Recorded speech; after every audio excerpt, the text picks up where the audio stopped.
Brian Clark, are you ready to fearlessly question today? I am absolutely. All right, fantastic. Well, before we get started, I always like to kind of loosen things up a little bit. Actually, before we even got on the air here, you insinuated that you knew what type of shows I was doing previously. That meant you had some sort of knowledge of the show. That kind of blows my mind a little bit. Well, yeah, I got to go check out what you're Checking it out, doing. making Looks sure pretty it's interesting. You've had some really great past guests, so I am humbled to be included. all right. Just making sure that I'm legitimate. I'm not going to find you and stalk you in your house and I've actually met you. You know that. well, some people don't remember. I have a very forgettable face from what I've come to know, I guess. People forget meeting me. So I'm Okay. glad that you remember. That's fantastic. But first, fearless question to you, sir, is what's one thing that you do that you know you shouldn't? Wow. How long do we have? Uh, 30 minutes is the scheduled programming, but I'll give you whatever you want. I procrastinate, but I've done it for so long that it's actually part of my process. I mean, if I'm procrastinating, it means it's not done yet in my head. It's not ready, even though a deadline or whatnot might be telling me it needs to be ready. So I do tend to, work fairly well under pressure. It's like if my brain has not decided on the right course or the right approach, it kicks into high gear under pressure. But otherwise, I tend to take a lot of time figuring it out. One example is I don't do first drafts like normal writers do. I tend to write in my head, and then when it comes out, it's pretty close, and then you just polish it, which is weird because a lot of people don't do that. So I call that procrastination, but I think it's really my work process. Well, that's awesome that you said that because I'm a big believer in the whole like as long as you have that last kind of bit of whatever tenacity or whatever, just to know that you have to get it out. Like as long as you have that, I think you're okay. But people are so focused on doing or not doing or whatever. But I'm glad that you said that. I'll at least sleep better. I don't know about the rest of the audience, but I'll Yeah, feel well, I mean, people define productivity on what you got done that day, and a lot of times that's just shuffling paper and doing things that are non-essential. I'm a big believer in doing the right things well, and that's, I guess, part of my process. They don't always come together in the most expedient way, but they do come together. So, all right. And now, what we also like to do here to kind of ease into things a little bit, I picked a title that you weren't necessarily prepared for. I threw you a little bit of a curveball, but why don't you tell everybody your story, fearlessly questioning, making things easier? tell my story in general or in that context? I allow guests to interpret it however they like. Well, it's interesting, going back to at least when I started Copyblogger in January of 2006.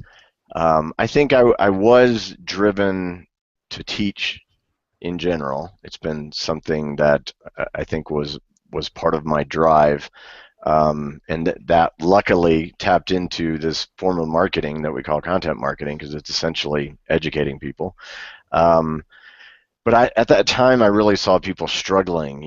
This was the beginning of commercial blogging, and you were still having debates in the blogging world whether advertising was okay. And going back to the late '90s, when the only business failure I've had out of 8 or 9 companies was my first one, and that was an advertising-based business model. So I saw people having the same struggles I had had, except 8 years earlier.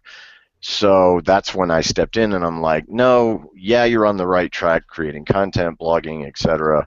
But you need to sell stuff. And number two, some of these principles of copywriting that go with selling stuff actually make your content more engaging. And a lot of the old guard bloggers were just like, oh, you are Satan, right? You said sell things. But it turns out that a lot of other people, including people in their audiences, were like, no, I want to hear what he has to say. And that was really the genesis of how Copyblogger kind of grew pretty quickly during those early days. And it wasn't necessarily making things easier on them because I was asking them to learn all these other disciplines that were basically fundamental things.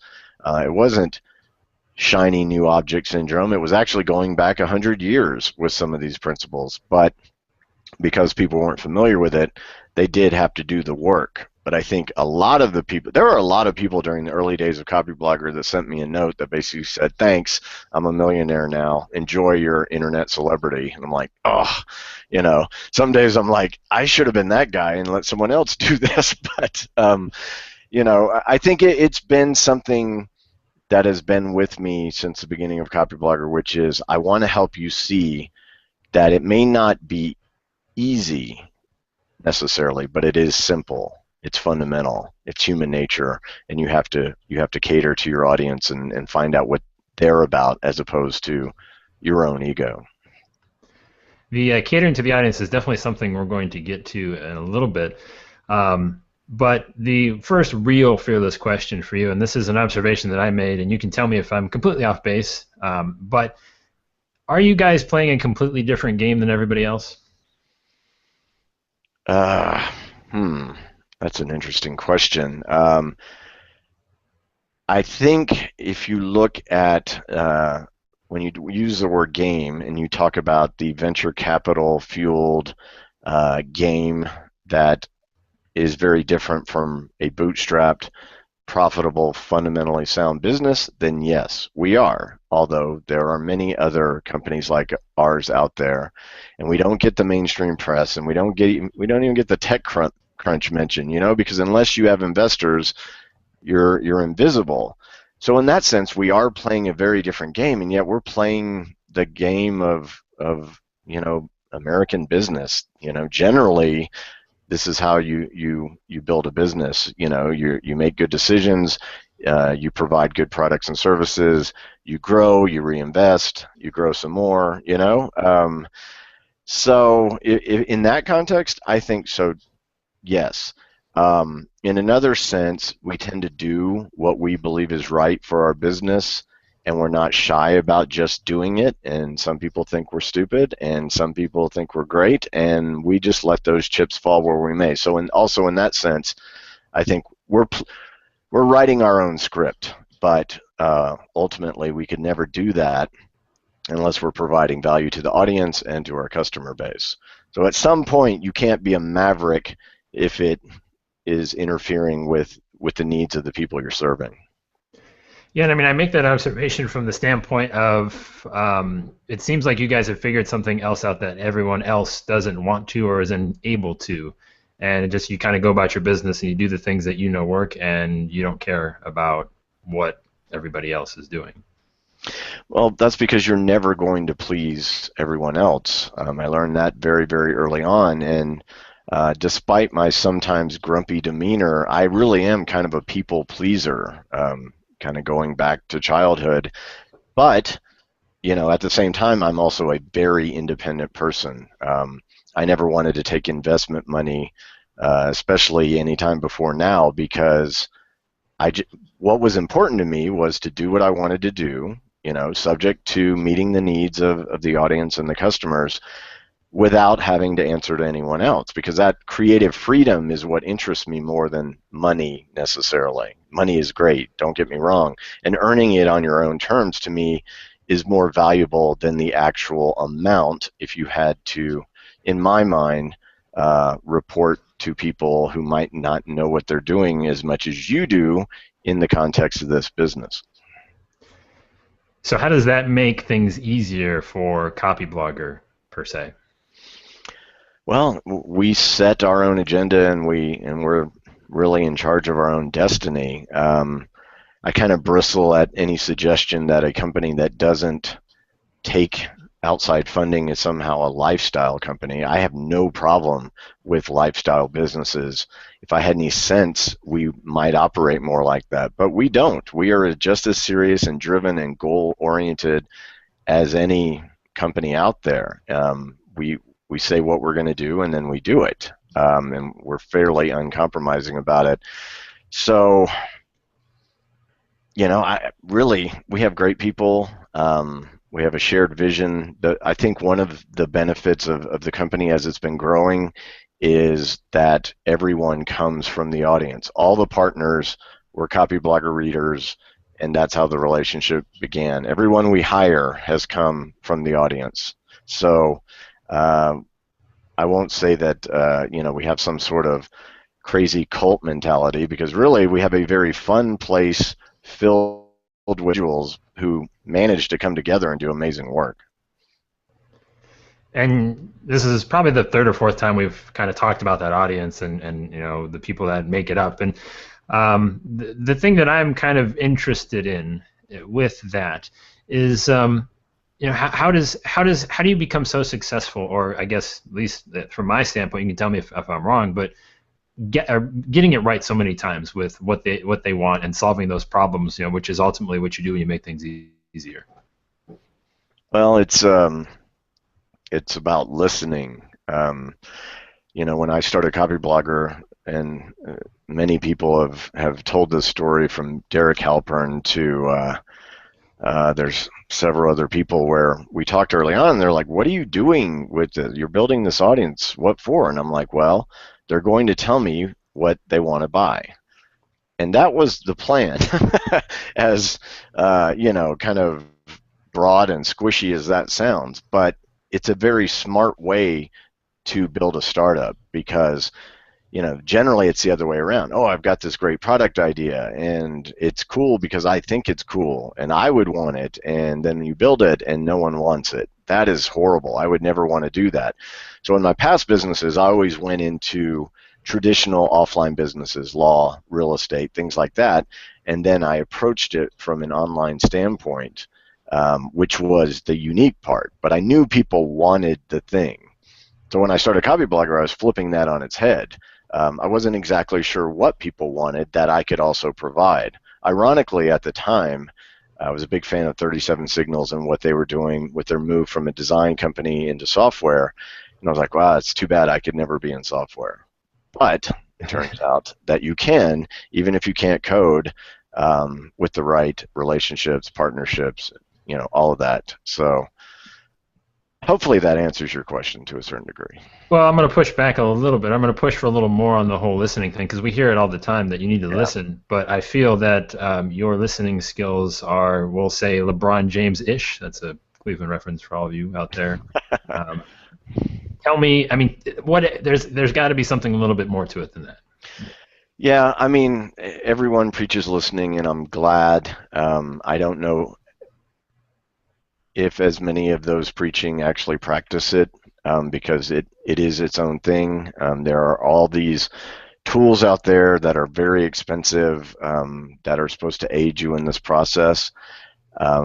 I've been told by my partners and some of my employees that I'm kind of a weird, freakish sort of person, and I had to learn to get past that, because in the early days of Copyblogger, I'm like, look, you do this, this, and this, and it works, right? And people are like, can you tell me a little more? I really thought that, if you expressed things clearly, that everyone would get it, and that's been the hardest thing for me to get over. Is I may be very similar in a lot of ways to our audience, in the fact that this is what I do. I create content and I publish it, and I try to make businesses out of it, or revenue, make a living, whatever the case may be.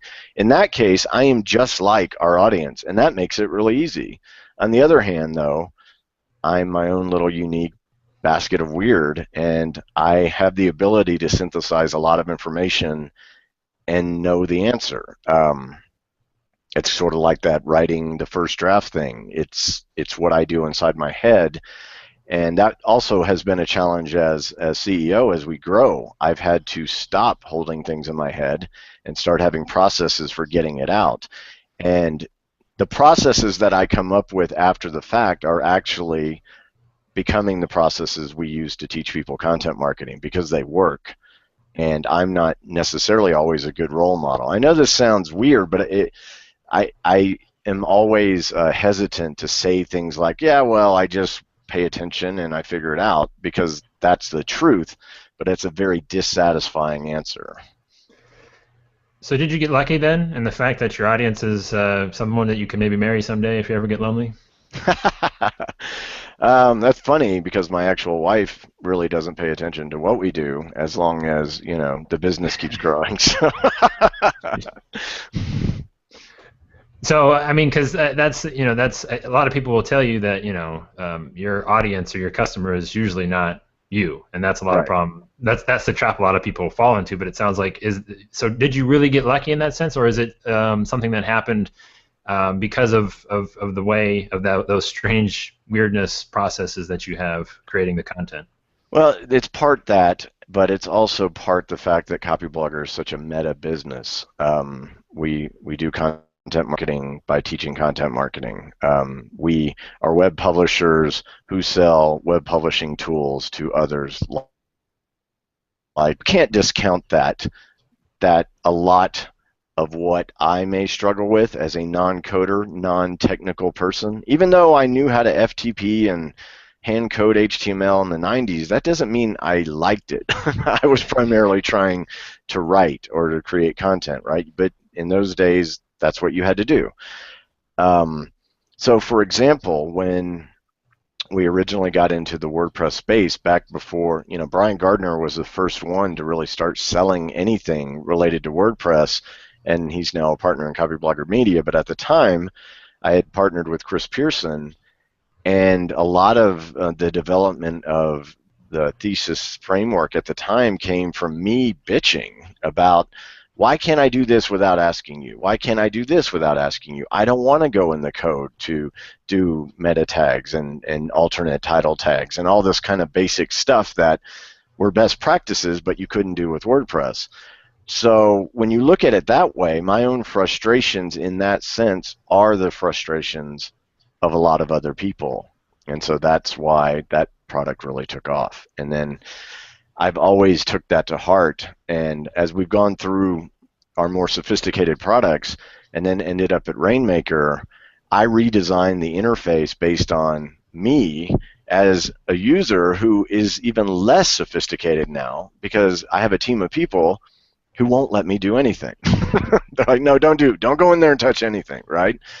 So Rainmaker's almost full circle for me, coming back after being kind of coddled, and I've got designers and I've got other writers and all this great team that the average small business is not going to have. And I said, I want Rainmaker to replace all of you guys because I want to build sites without you, right? And so you'll see coming up in months, I'll launch sites on my own initiative, really without any help, because in part that's what I wanted to do. And I think that so far with the launch of Rainmaker and everything, I think the need out there is like, yes, I'm like that. I just want to create content. I don't want to mess around with stuff. I'm guessing you didn't win Boss of the Month award when you told them that you wanted to replace your entire staff. No, no, no, no. They're still there. I just like to do my little projects and not impose on people. Right. I mean, I know that. I just meant they probably took it a little personally. They went home and felt a little bit. They know better than to take anything I say personally. Well, we'll let you take a little bit of a break here from the questioning yourself, and I want you to turn the tables on the audience a little bit and ask them one of your own fearless questions, something you've always wanted to know from them, even though you're very similar, it turns out. But what would that question be? Well, it's a question. It's a tough question, kind of like tough love. But um, I've taken a couple of large leaps in my life where I was going to do what I wanted to do. I was going to chase my dreams, even though success was not clear at all. But I always talk to people, and whether you take a leap or you keep your day job and you work nights and weekends, which is probably the smarter move, my main question is, what do you want to do and why aren't you doing it? And I know I can hear excuses left and right. I've done the same thing in the past, but the thing you've got to realize is this is it. This is not a dress rehearsal. If you want to do something in this life, you better get going right now. So why aren't you doing what you want to do? And then whatever your answer is, just kind of that out and figure out how to do it. All right, that seems to be a little bit of a recurring question. We've got that one a couple of times. I like it, and I want to wait and see what we get. So we'll have some answers trickle in as we kind of talk. I'm going to take this moment, since it's my show and I can do what I want, to ask a very selfish question, almost, I don't want to say angrily, but sternly. And as we shift into the second half, talking about Rainmaker, which you kind of hinted at, Brian, when are we getting podcast analytics, man? We're working on it. Everything that was promised is still on schedule to be within 6 months of the launch date.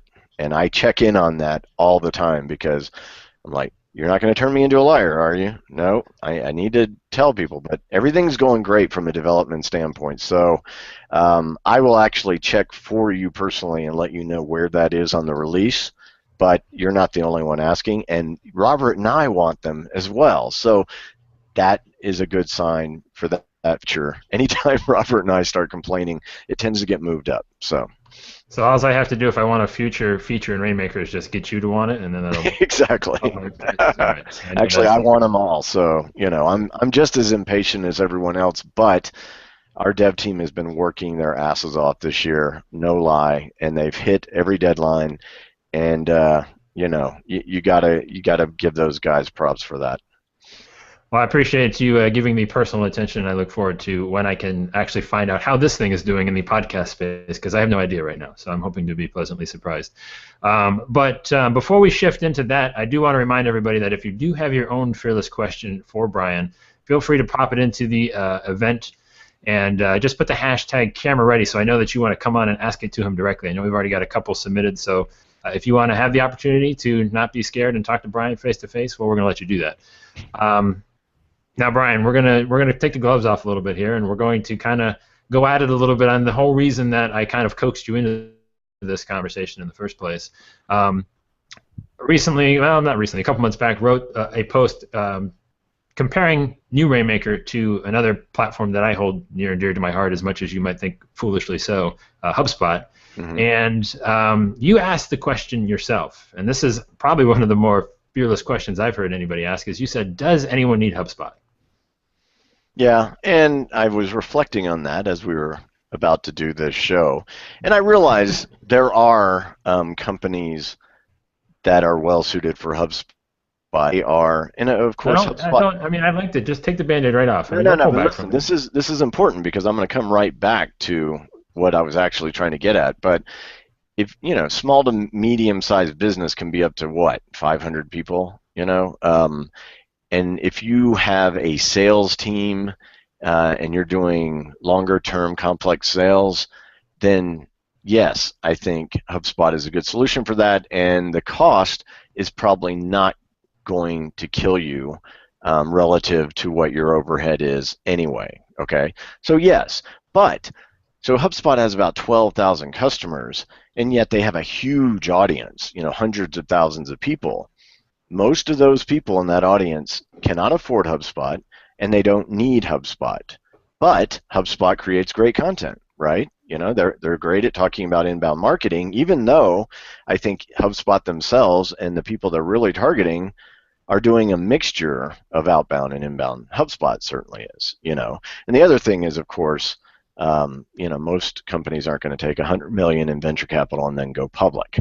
But so bringing it back is most of the people paying attention to HubSpot are probably way better off than with something like Rainmaker, because it's more affordable, it's very powerful.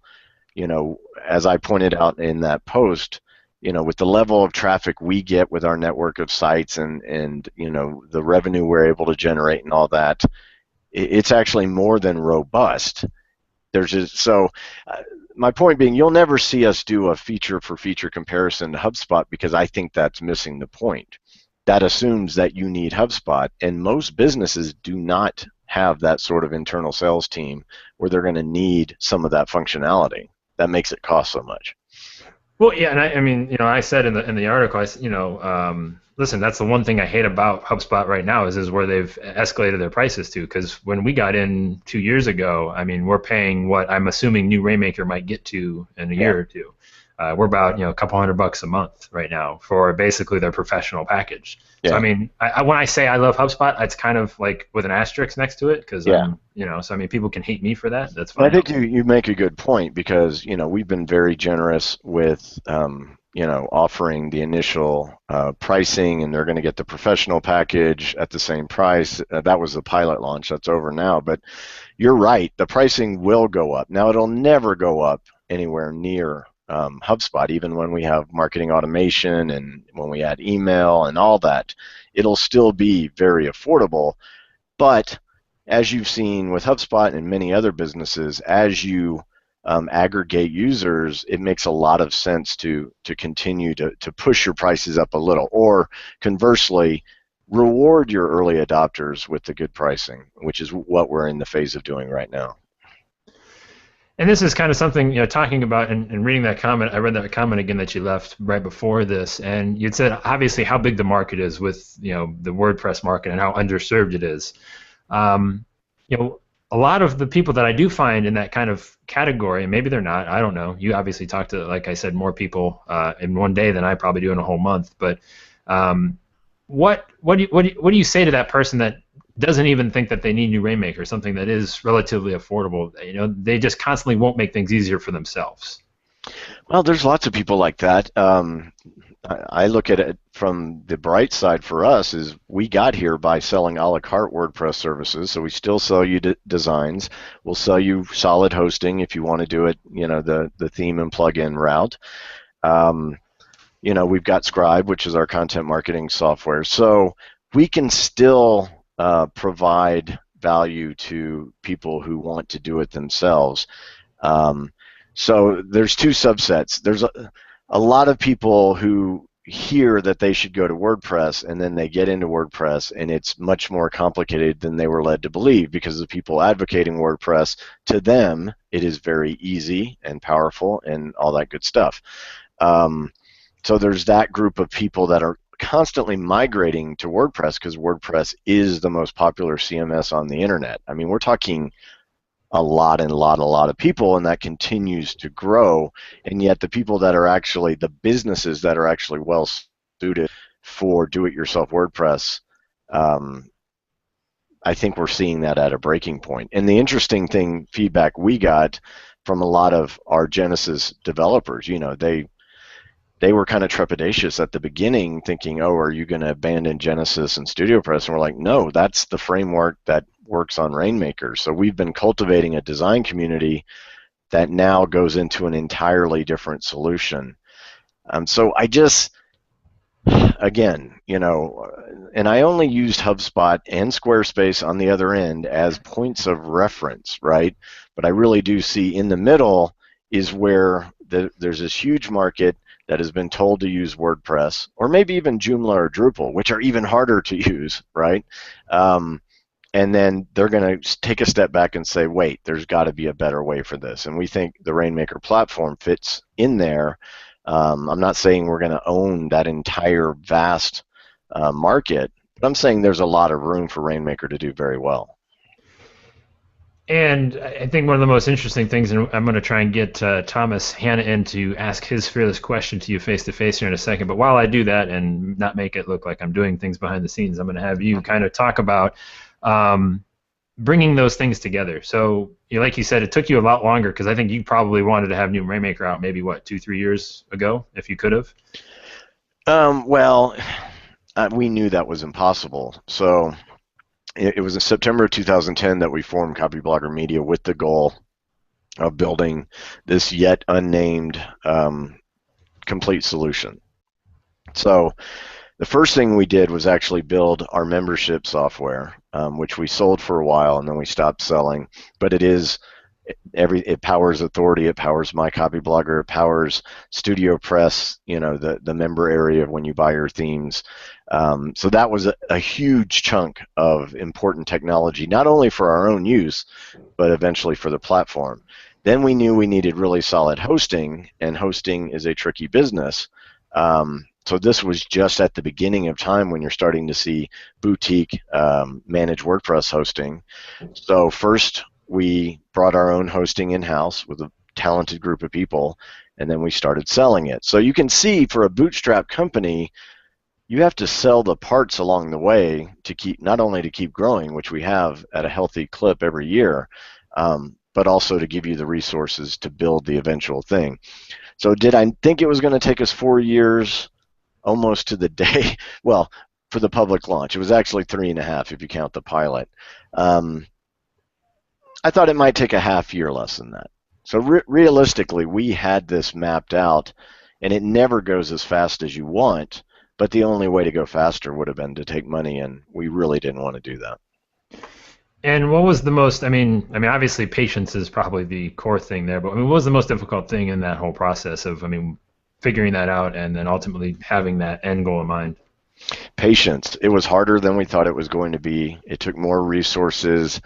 It really required patience and understanding, and not just saying, do it anyway, work as much as you have to kind of thing, because ultimately we didn't want to burn out our people. Like I mentioned earlier, a lot of people in development and in the project management, this year worked really, really hard, to the point where, I was really starting to be concerned that we were pushing too hard.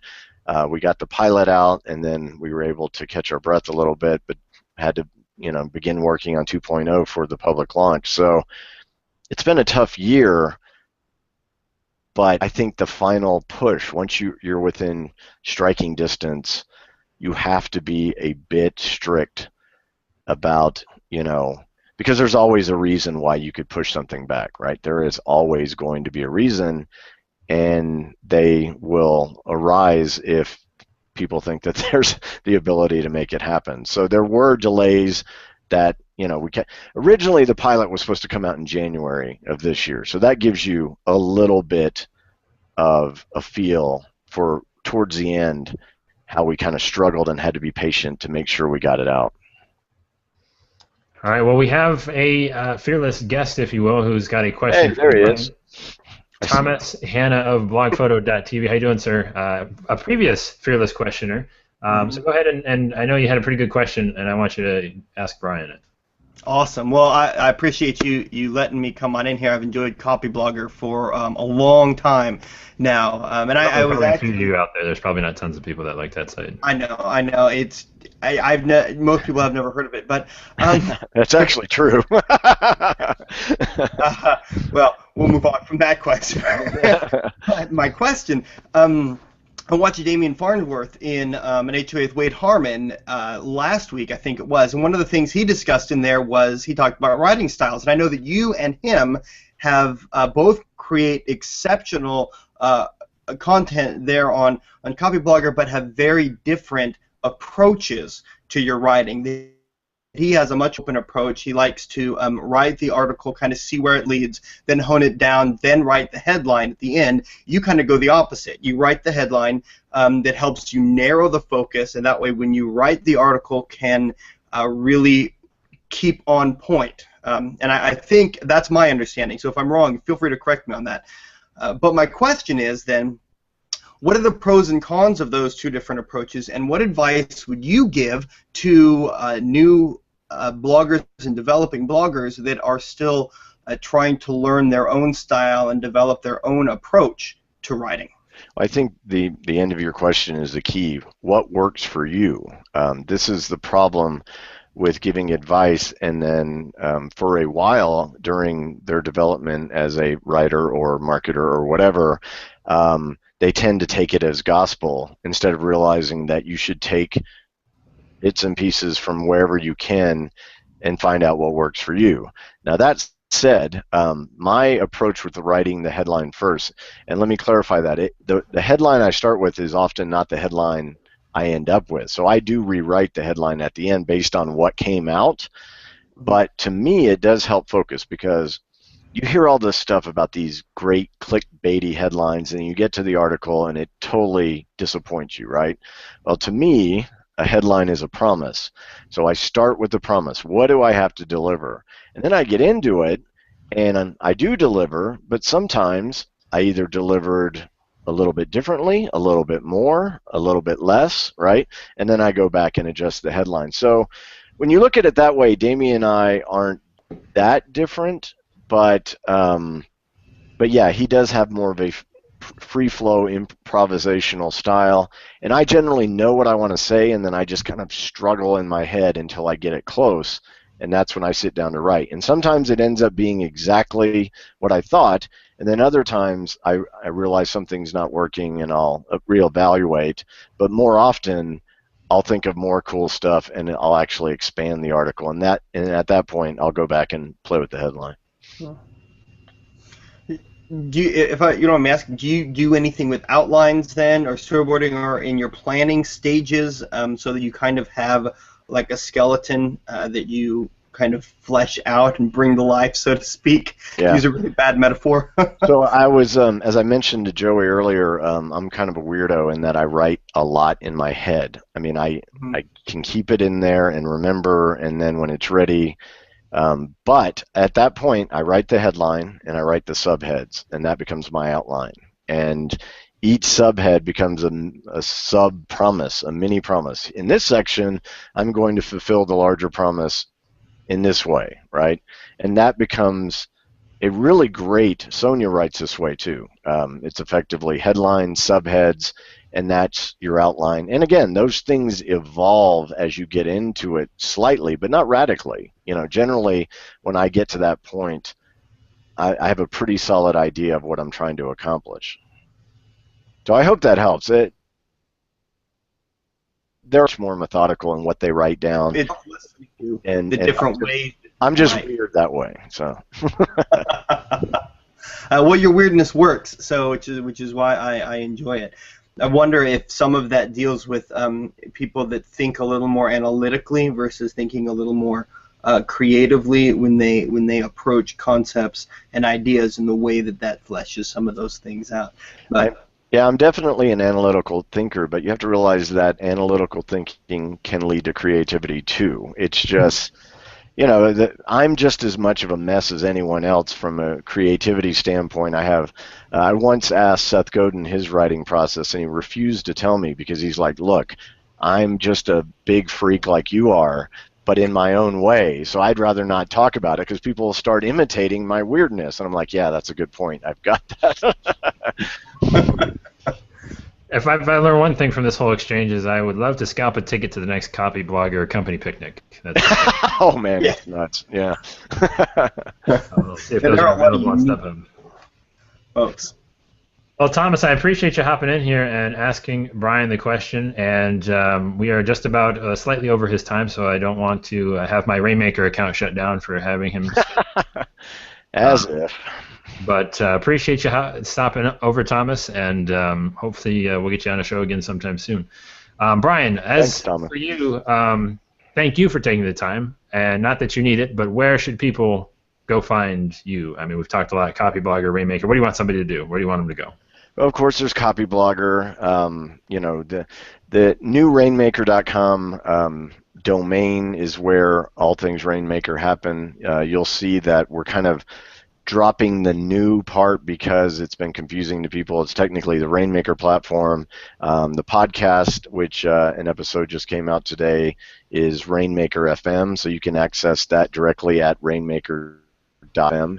And we've got some other cool Rainmaker stuff coming for next year where that site is really going to be stand on its own as a content hub, as opposed to now where it really has to hang on to the mothership, because we did work really hard to make Copyblogger a platform worth launching stuff off of. All right, well, that's fantastic stuff, and I didn't even have a chance to gush about how much I love the new Rainmaker podcast, but maybe next time. Cool. All right, Brian, well, I appreciate the time. We're going to go ahead and get out of here. Thanks a lot, everyone. We'll catch you in the next one. Take it easy. Thanks.